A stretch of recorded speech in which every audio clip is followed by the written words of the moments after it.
Patuloy ang natatanggap na magagandang feedback sa kapuso teledramang The Rich Man's Daughter. Kaya naman, di katakatakang trending topic ito sa Twitter sa unang linggo pa lang. Narito ang Star Bites. Hot topic sa social media ang kapuso primetime drama series na The Rich Man's Daughter. Sa unang linggo pa lamang ng soap, mainit na agad ang pagtanggap ng viewers.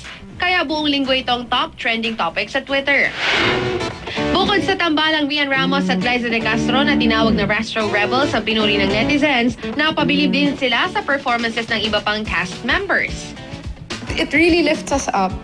And binibigyan niyo po ng purpose at dahilan yung pagod. And we just want to do more. Meron nga nagde-direct message sa akin na personal na buhay nila.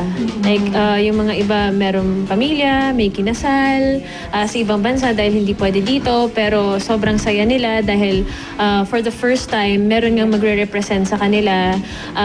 Ayun, parang hindi nila pakiramdam na nag-iisa sila or misunderstood sila. Kasi talaga na nakapag-perform kami. Meron iba, pag meron kang nababago ng mga perspectives tsaka na-i-inspire ng mga tao. So, malaking bagay yun po. Bagamat may mga pagkakataong nagkakailangan pa rin sa ilang eksena sina Rian at Liza, madalas isinasantabi nila ito para mas maging kapanipaniwala ang mga eksena on-screen.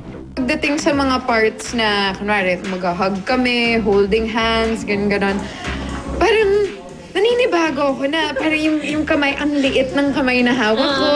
O kaya yung pag i-hug ko siya parang, bare yung shoulders. Kasi diba pagka leading man yung i-hug mo, naka-t-shirt, naka-polo, diba? Oh, tas laki.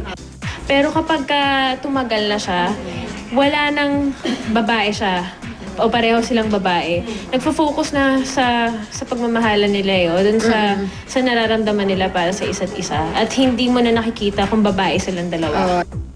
For more updates tungkol sa The Rich Man's Daughter, pwede niyong bisitahin ang kanilang Facebook page. Mga kapuso, gabi-gabi pa rin natin silang subaybayan sa GMA Telebabad.